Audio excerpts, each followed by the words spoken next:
नमस्कार सभी दर्शकों का लोक स्वर टीवी पर बहुत बहुत स्वागत है। मैं हूं आपके साथ दिलीप जगवानी। आइए खबरों का सिलसिला शुरू करते हैं। राष्ट्रपति द्रौपदी मुर्मू गुरुवार दोपहर 2 दिवसीय प्रवास पर छत्तीसगढ़ पहुंची। राजधानी रायपुर के स्वामी विवेकानंद विमानतल पहुंचने पर उनका यहां स्वागत छत्तीसगढ़ के राज्यपाल विश्वभूषण हरिचंदन ने किया। इस दौरान सीएम भूपेश बघेल, महापौर एजाज ढेबर के अलावा मुख्य सचिव अमिताभ जैन, पुलिस महानिदेशक अशोक जुनेजा, रायपुर कलेक्टर सर्वेश्वर नरेंद्र भूरे, पुलिस अधीक्षक प्रशांत अग्रवाल ने भी राष्ट्रपति का आत्मीय स्वागत किया। स्वामी विवेकानंद विमानतल पर राष्ट्रपति द्रौपदी मुर्मू को गार्ड ऑफ ऑनर भी दिया गया। भारत के महामहिम राष्ट्रपति द्रौपदी मुर्मू राजधानी रायपुर पहुंचने के बाद गायत्री नगर स्थित भगवान जगन्नाथ मंदिर पहुंची। यहां उन्होंने भगवान जगन्नाथ, बलभद्र और सुभद्रा जी के दर्शन किए। उन्होंने महाप्रभु से देशवासियों की सुख, समृद्धि और निरंतर प्रगति के लिए कामना की। इस मौके पर राज्यपाल, मुख्यमंत्री, विधायक, महापौर, अपर मुख्य सचिव, राज्य सूचना आयुक्त, मंदिर समिति के अध्यक्ष सहित तमाम प्रबुद्ध नागरिक मौजूद थे। रायपुर दौरे पर पहुंची है राष्ट्रपति। यहां से जुड़ी एक और खबर। राष्ट्रपति द्रौपदी मुर्मू का राजभवन पहुंचने पर राज्यपाल विश्वभूषण हरिचंदन ने आत्मीय स्वागत किया।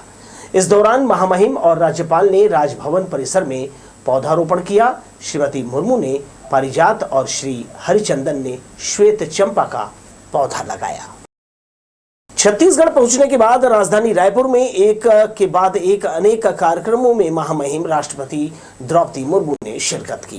प्रजापिता ब्रह्मकुमारी ईश्वरीय विश्वविद्यालय के वार्षिक परियोजना सकारात्मक परिवर्तन वर्ष 2023 के शुभारंभ समारोह में शामिल होने शांति सरोवर रिट्रीट सेंटर पहुंची, जहां मंच में राष्ट्रपति के साथ राज्यपाल विश्वभूषण हरिचंदन और मुख्यमंत्री भूपेश बघेल के साथ ही ब्रह्मा कुमारी बहनें मौजूद रही। कार्यक्रम में राष्ट्रपति का शॉल और प्रतीक चिन्ह से स्वागत किया गया। राज्यपाल और मुख्यमंत्री का भी ब्रह्मा कुमारी सेवा सरोवर की ओर से स्वागत किया गया। राष्ट्रपति ने दीप जलाकर कार्यक्रम का शुभारंभ किया। इस मौके पर महामहिम द्रौपदी मुर्मू ने कहा, पूरी मानवता के कल्याण के लिए ब्रह्मा कुमारी परिवार बहुत अच्छा काम कर रहा है। मैं उन्हें इसके लिए बधाई देती हूँ। सकारात्मक परिवर्तन को लेकर उड़ीसा में कार्यक्रम शुरू हुआ है और मैं आज यहाँ आप सभी के बीच में हूँ।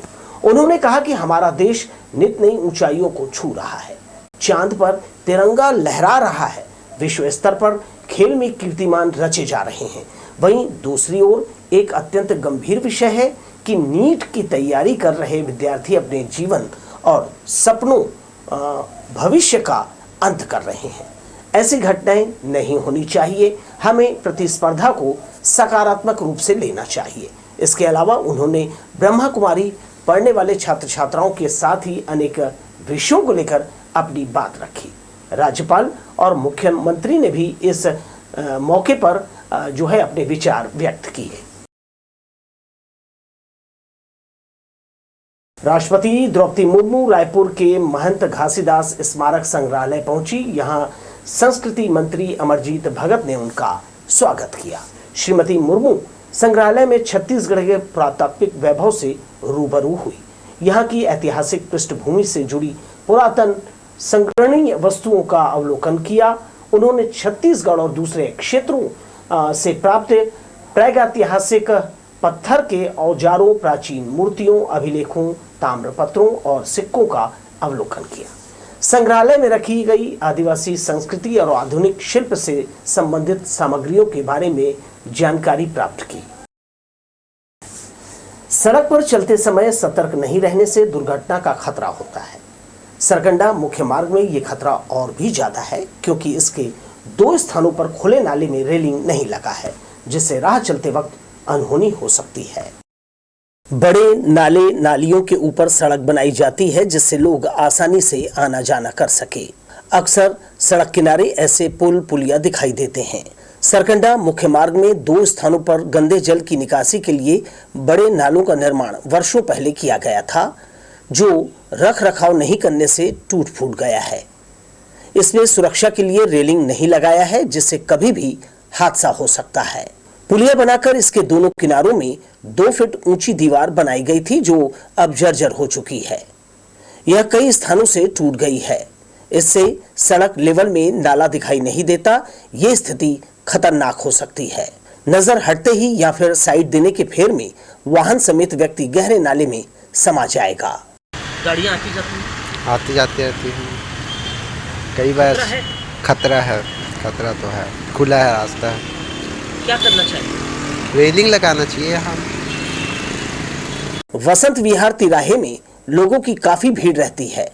पास में गहरा खुला नाला है जिसमें रेलिंग नहीं लगा है। हड़बड़ी में कोई वाहन चालक इसमें गिरकर दुर्घटना का शिकार हो सकता है। इसी तरह सरकंडा मेन रोड में खमतराई मोड़ से कुछ दूरी पर एक नाला है। इसकी स्थिति भी ठीक वैसी ही है, बल्कि ट्रैफिक का दबाव के मुकाबले यहाँ रोड की चौड़ाई बेहद कम है। ऐसे में सड़क से लगा नाला बड़ा खतरा बना हुआ है। नगर निगम को चाहिए कि वो इन दोनों नालों में रेलिंग का निर्माण कराए, जिससे लोग सुरक्षित और बिना डर के अपना सफर कर सके। कैमरामैन सतीश साहू के साथ दिलीप जगवानी, लोकसभा टीवी, बिलासपुर। छत्तीसगढ़ का लोकप्रिय पर्व भोजली गुरुवार को बड़े धूमधाम से मनाया गया। छत्तीसगढ़ में इसका विशेष महत्व देखने को मिलता है। गांव के अलावा शहर के कई इलाकों में बच्चियां, युवतियां सप्ताह भर पहले से ही भोजली जो है वो बोती हैं, जिन्हें रक्षाबंधन के दूसरे दिन विसर्जित किया जाता है। गुरुवार को मंगला के अभिषेक विहार की महिलाओं, युवतियों, बच्चियों ने बड़े ही उत्साह के साथ शिव मंदिर परिसर से भोजली यात्रा निकाली। कॉलोनी का भ्रमण करने के बाद भोजली विसर्जन के लिए सभी तालाब पहुंचे। यहाँ पूजा अर्चना के बाद इसका विसर्जन किया। आपस में भोजली देकर बड़ों का आशीर्वाद लिया। यह परंपरा छत्तीसगढ़ में वर्षों से चली आ रही है।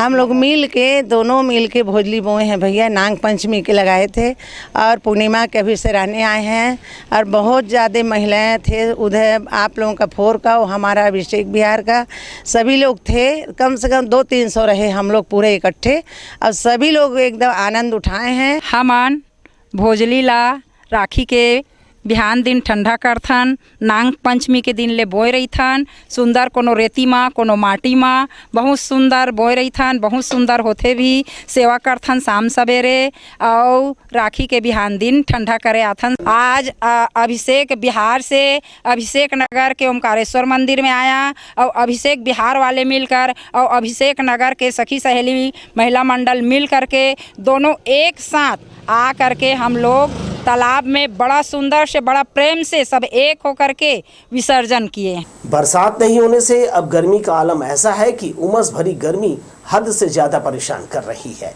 चिपचिपाहट भरी गर्मी के कारण दोबारा से लोगों का बुरा हाल होना शुरू हो चुका है। लगातार बढ़ रहे तापमान के कारण उमस बहुत ज्यादा है। गुरुवार को अधिकतम तापमान 34 डिग्री सेल्सियस और न्यूनतम 29 डिग्री सेल्सियस दर्ज किया गया। देखा जाए तो उमस भरी गर्मी के कारण लोग घरों में रहना ही उचित समझ रहे हैं। दिन में अधिक धूप होने की वजह से सड़कें सूनी हैं। बारिश होगी या नहीं ये सोचकर अब लोग परेशान हो रहे हैं। राखी बाजार हटने के बाद विवेकानंद उद्यान के सामने कचरे का अंबार दिखाई दिया। दुकानदार कचरा यहां फेंक कर चल दिए। सैकड़ों लोग सुबह सैर के लिए और ज्यादातर जो घूमने शाम को गार्डन पहुंचते हैं। यहाँ फैली गंदगी देखकर लोग नगर निगम को कोसते नजर आएंगे। त्योहार पर व्यवसाय करने वाले दुकानदार अपने हिस्से का कचरा एकत्र करने के बजाय इसे फैलाकर चले गए। अब यहाँ फैला कचरा उठाने सफाई कर्मियों का इंतजार करना पड़ेगा। रक्षाबंधन के अलावा अन्य 30 त्योहारों पर विवेकानंद उद्यान के सामने 50 से ज्यादा अस्थायी दुकानें सजती हैं। सीजन पर व्यवसाय करने वाले दुकानदार हर बार यहाँ कचरा फेंक कर जाते हैं। बेहतर होगा दुकान संचालकों से सप्ताह भर का सफाई शुल्क पहले लिया जाए। इससे उन्हें सबक मिलेगा और नागरिक परेशान नहीं होंगे। गाड़ी पार्किंग को लेकर एक कांग्रेस नेता ने दयालबंद नारियल कोठी में जमकर हंगामा मचाया। खुद को कांग्रेस का महासचिव बताते हुए दबंगई और गुंडागर्दी करता दिखाई दिया। बताया जा रहा है कि नारियल कोठी निवासी किशन गुप्ता ने अपने घर के सामने कार खड़ा कर दिया था, जिसे हटाने की जिद कर रहे कांग्रेस नेता करम गोरख गुंडागर्दी करते देखे गए। यहां उन्होंने सभी के साथ गाली गलौज भी किया। यही नहीं, कार मालिक और यहां खड़ी महिलाओं से मारपीट करने लगा। घटना के बाद प्रार्थी ने सिटी कोतवाली थाना पहुंचकर गुंडागर्दी कर रहे करम गोरख के खिलाफ FIR दर्ज कराया। ये पहला मौका नहीं है जब इस कांग्रेस नेता ने दबंगई न दिखाई हो। इससे पहले भी जगमल चौक में चेकिंग के दौरान थाना प्रभारी रहे प्रदीप आर्य से बदतमीजी और गुंडागर्दी करने का उनका वीडियो वायरल हुआ था। ताला पकड़े ना, पकड़े ना पी के मारे, चैन को तोड़ा मेरे चैन को। आपको मारा ना, आपको मारा ना।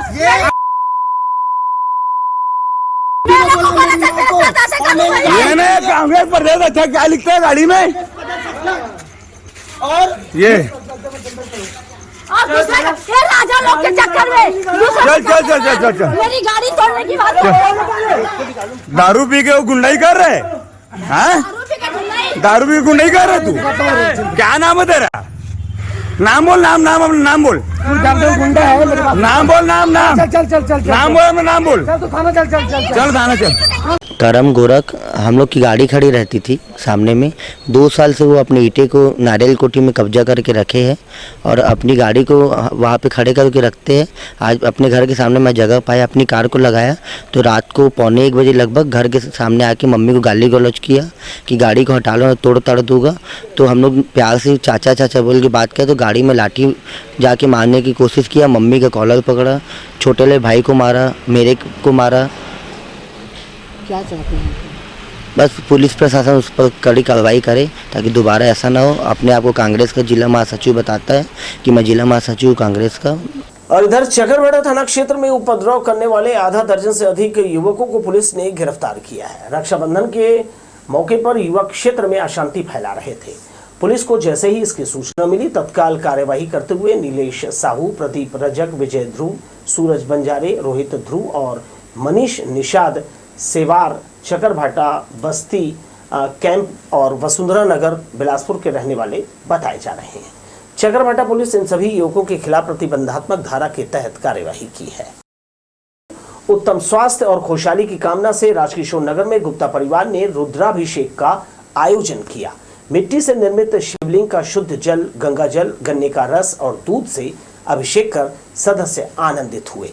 पंडित पंकज भूषण ने पावन मंत्रोच्चार से कार्य की सफलता निमित्त रुद्राभिषेक संपन्न कराया। विशेष अनुष्ठान में शामिल सभी ने भगवान भोलेनाथ को फल, फूल, नैवेद्य अर्पित किया। लगातार ट्रेनों की लेट लतीफी और रद्द होने के कारण यात्रियों की संख्या घट रही है। बिलासपुर रेलवे स्टेशन में यात्री संख्या की बात करें तो साल 2019 में यह 57,753 प्रतिदिन था। कोविड के दौरान ये घटकर अप्रैल 2020 में 0 तो मई में 170 तक पहुंच गई। अब सब कुछ सामान्य होने के बाद इनकी संख्या मई 2023 में 43,655 ही है। अभी भी जोनल स्टेशन में रोजाना यात्री संख्या 14,098 कम है। इसकी वजह अधिकांश ट्रेनें रद्द और देरी से चलना बताया जा रहा है। कुछ समय पहले रेलवे ने छत्तीसगढ़ संपर्क क्रांति एक्सप्रेस दुर्ग से जम्मू तवी, सारनाथ और अमरकंटक एक्सप्रेस को उसलापुर स्टेशन शिफ्ट कर दिया। इन गाड़ियों के शिफ्ट होने से भी प्लेटफॉर्म नंबर 1 पर स्टॉल की आय में गिरावट आई है। इनकी जगह पर अन्य प्लेटफॉर्म की गाड़ियां 1 नंबर में शिफ्ट कर दी गई हैं। पूरे दिन सिर्फ मालगाड़ियां ही खड़ी और गुजरती दिखाई देती हैं। बेल्हा थाना क्षेत्र के गोड़ी में एक अधेड़ ने फांसी लगाकर जान दे दी। सूचना मिलने पर मौके पर पहुंची पुलिस ने जांच पड़ताल शुरू की। पुलिस को मृतक के पास ऐसी कोई चीज नहीं मिली जिससे उसकी शिनाख्त हो सके। गांव वालों से पूछताछ की गई लेकिन नतीजा नहीं निकला। आसपास के थाना क्षेत्रों में मृतक की पहचान के लिए तस्वीर भिजवा दी गई है। पुलिस मर्ग कायम कर पोस्टमार्टम के लिए शव अस्पताल भिजवा दिया। कटनी रेल मार्ग पर सफर करने वाले यात्रियों के लिए बुरी खबर है। रेल प्रशासन ने डेवलपमेंट कार्य के चलते कटनी रोड पर चलाई जाने वाली कई ट्रेनों को शुक्रवार से 8 सितंबर तक रद्द कर दिया है। इनमें प्रमुख रूप से बिलासपुर भोपाल एक्सप्रेस शामिल है। इसके अलावा रीवा पैसेंजर, समेत अन्य ट्रेनें भी रद्द रखी गई हैं। इन ट्रेनों के रद्द होने से रोजाना कटनी रूट पर यात्रा करने वाले यात्रियों को खासी परेशानियों का सामना करना पड़ेगा। ट्रेनों के लेट लतीफी का जो सिलसिला है वो नहीं थम रहा है। गुरुवार को कुछ ट्रेनें 4 से 10 घंटे तक विलंब से बिलासपुर स्टेशन पहुंची। सबसे ज्यादा एक्सप्रेस ट्रेनों की घंटों विलंब से आने जाने के कारण परेशानी बढ़ गई है। खासकर हावड़ा, उत्तर प्रदेश, बिहार, उड़ीसा और आंध्र प्रदेश समेत अन्य राज्यों के लिए सफर करने वाले यात्रियों को 4 से 8 घंटे तक ट्रेन का इंतजार करना पड़ रहा है। सोमवार को भी यही स्थिति देखने को मिली। हावड़ा मुंबई रूट की कई यात्री गाड़ियां अपने निर्धारित समय से काफी विलंब से चल रही थी। यात्री जो है वो प्लेटफॉर्म पर बैठे ट्रेन का इंतजार करते दिखे। बिल्हा नगर वासियों के लिए बिल्हा फाटक मुसीबत साबित हो रहा है। यहाँ हर दिन जाम से लोग हलाकान रहते हैं। इतना ही नहीं, सबसे ज्यादा परेशानी स्कूली बच्चों को होती है जो साइकिल से आना जाना करते हैं। इस फाटक में कई घटनाएं भी हो चुकी है। अंडर ब्रिज के नहीं बनने से लोगों की दिक्कतें बनी हुई है। जनप्रतिनिधियों की अनदेखी के चलते अंडर ब्रिज आज तक नहीं बन सका, जिसका खामियाजा लोगों को भुगतना पड़ रहा है। इस खबर के साथ ही मुझे आप दीजिए विदा और देखते रहिए लोकसभा टीवी। नमस्कार।